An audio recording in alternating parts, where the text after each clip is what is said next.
Hello everyone, this is Istakhar Khan, instructor of workshop Calculation and Science. Ahmad Abdullah गरीब ITI के YouTube channel में आप सभी का स्वागत है। स्टूडेंट्स, जैसा कि हम लोग ने लास्ट सेशन में यानी ट्रिग्नोमेट्रिक पार्ट 1 में पढ़ा था कि ट्रिग्नोमेट्रिक क्या होता है, ट्रिग्नोमेट्रिक रेशियोज क्या होते हैं और उसको हम लोग फाइंड आउट कैसे करते हैं, उसी सेशन को आज मैं कंटिन्यू करने वाला हूं और ट्रिग्नोमेट्रिक पार्ट 2 में कि उसी टॉपिक से रिलेटेड हम आज सम सॉल्व करेंगे कि ट्रिग्नोमेट्री के एक वैल्यू गिवन है तो दूसरी वैल्यू या थर्ड वैल्यू या फोर्थ वैल्यू या फिफ्थ वैल्यू हम कैसे फाइंड करते हैं। तो आइए स्टूडेंट, आज का सेशन हम लोग स्टार्ट करते हैं। तो मैं एक सबसे पहले फर्स्ट एक क्वेश्चन ले लेता हूं, फिर हम लोग उसको सॉल्व करते हैं। जैसे कि देखिए क्वेश्चन नंबर 1 है, मैं लिख रहा हूं if sine theta is equal to 24/25 find the all ratios of trigonometry।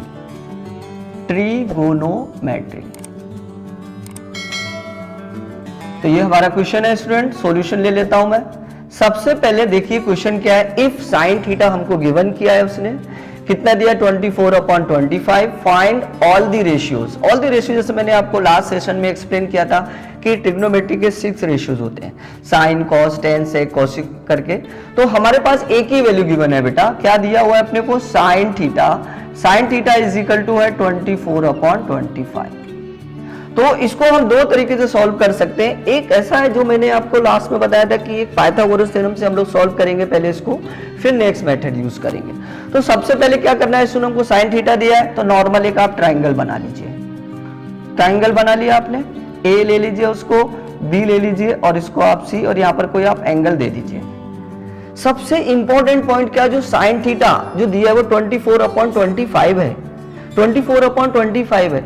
ये 24/25 ये जो साइड है ट्रायंगल की वो कौन सी जगह पे जाएगा, यानी वो अपोजिट पे जाएगा कि वो एडजेसेंट पे जाएगा कि वो हाइपोटेन्यूस पे जाएगा, वो सबसे ज्यादा इंपॉर्टेंट बात है।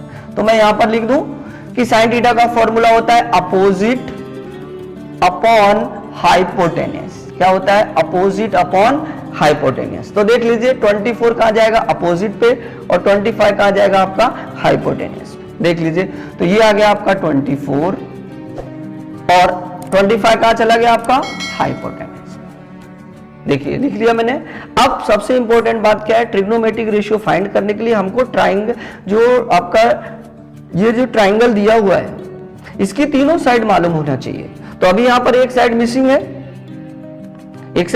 मतलब BC मिसिंग है, तो हम पाइथागोरस का इस्तेमाल करके हम BC को पहले फाइंड करेंगे। तो देखिए डायरेक्ट मैं करता हूं, देयरफॉर लास्ट सेशन में हम लोग ने किया था, अपने को क्या चाहिए, BC square is equal to होता है AC square minus AB square. कहां से लिया मैंने ये पाइथागोरस थ्योरम से, ठीक है। अब AC का वैल्यू अपने पास है 25, BC का वैल्यू अपने पास है 24, सॉरी AB का वैल्यू कितना है अपने पास 24 का स्क्वायर। स्क्वायर कर दूं, 25 का कितना होता है 625 माइनस 24 का होता है बेटा 576, कितना होता है 576।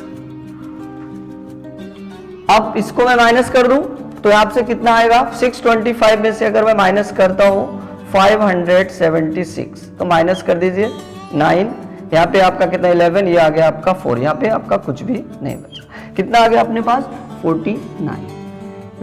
इसको क्या करना पड़ेगा, ये BC स्क्वायर की वैल्यू है, अपने को BC चाहिए, तो BC क्या होता है स्क्वायर रूट हो जाएगा 49 और आ जाएगा आपका 7, यानी BC की वैल्यू आ जाएगी अपनी 7। देखिए आपको जैसे मैंने इससे पहले भी एक्सप्लेन किया था कि स्क्वायर को जो हम साइड चेंज करेंगे तो कन्वर्ट हो जाता है स्क्वायर रूट में। जैसे माइनस को प्लस और प्लस का माइनस, डिवाइड का मल्टीप्लाई और मल्टीप्लाई का डिवाइड, वैसे ही स्क्वायर को अगर हम साइड चेंज करते हैं तो वो स्क्वायर रूट में कन्वर्ट हो जाता है। तो वो हो गया 49, यानी 49 का अपने हो गया 7। अब ये वैल्यू हमको मिल गई, BC कितना आ गया वो मैंने यहाँ पर लिख दिया, ठीक है। ये BC अपनी फाइंड हो गए। अब बात अपनी क्या थी, फाइंड क्या करना था, फाइंड दी ऑल रेशियोज, यानी साइन को मैं 1 ले लेता हूं यहाँ पर, उसके बाद मैं लेता हूं यहाँ पे 2, यानी मैं cos थीटा फाइंड करता हूं, ठीक है। अब अपने पास तीनों रेशियोज हैं, तीनों ट्रिग्नोमेट्रिक की वैल्यूज अपने को पता चल चुकी है। अब सबसे इंपॉर्टेंट है cos थीटा क्या होता है, एडजेसेंट अपॉन हाइपोटेनस। अभी एडजेसेंट कितना है 7, तो मैंने 7 ले लिया। हाइपोटेनस कितना है 25, तो मैंने 25, यानी अपनी cos थीटा की जो वैल्यू क्या आ गई, वो आ गई 7 अपॉन 25। अब मैं थर्ड रेशियो लेता हूं। थर्ड रेशियो क्या लेंगे हमें, tan theta. tan theta is equal to होता है अपोजिट अपॉन एडजेसेंट। अपोजिट अपने पास कितना है 24 ले लिया। एडजेसेंट अपने पास कितना है 7, तो मैंने 7 ले लिया। हो गया, यानी एक रेशियो से मैंने कितना किया, सेकंड और थर्ड भी फाइंड कर दिया। तो tan थीटा की वैल्यू क्या आता है 24 अपॉन 7। अब स्टूडेंट मैंने लास्ट सेशन में आपको एक्सप्लेन किया था कि अपने को 3 की रेशियो की वैल्यू अगर मिल जाती है तो हम बाकी के 3 आसानी से फाइंड कर सकते हैं। जैसे मैंने बताया था कि साइन का मैं इनवर्स कर दूं या अपोजिट कर दूं, उसको चेंज कर दूं। तो साइन थीटा किसका होता है, पहली बात तो ये पता होना चाहिए किसका होता है, कोसिक थीटा का। कोसिक थीटा हो गया। अब ये कितना होता है, अपोजिट अपॉन हाइपोटेनस, तो क्या हो जाएगा, हाइपो आपका ऊपर आ जाएगा और अपोजिट जो है वो आपका अपॉन में आ जाएगा, राइट। तो कितना हो गया, यहां से देख सकते हैं आप 25 अपॉन अपोजिट बोले तो 24। देख लीजिए जो साइन थीटा की जो वैल्यू आई थी पहले जो गिवन किया था, उसका अगर आप अपोजिट कर दे, इनवर्स कर दे, तो cos थीटा की cosec थीटा की वैल्यू वो बन जाती है। देख लीजिए 25 अपॉन 20, 24 अपॉन 25 था, अब आप देख लिया 25 अपॉन 24। यानी अगर आपको साइन की वैल्यू पता है और आपकी cos की वैल्यू आपको पूछता है, cosec की वैल्यू पूछता है, तो आपको उसका आंसर का जो आंसर अपने को गिवन है उसका उल्टा कर दो। मतलब 24 अपॉन 25 है, तो आंसर हो जाएगा 25 अपॉन 24। वैसे ही है नेक्स्ट, क्या है नेक्स्ट, cos है, cos का वो किसका होता है, sec थीटा का।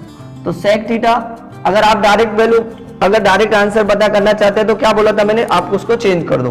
तो 7 अपॉन 25 है, इसको चेंज कर 25 अपॉन 7 हो जाएगा।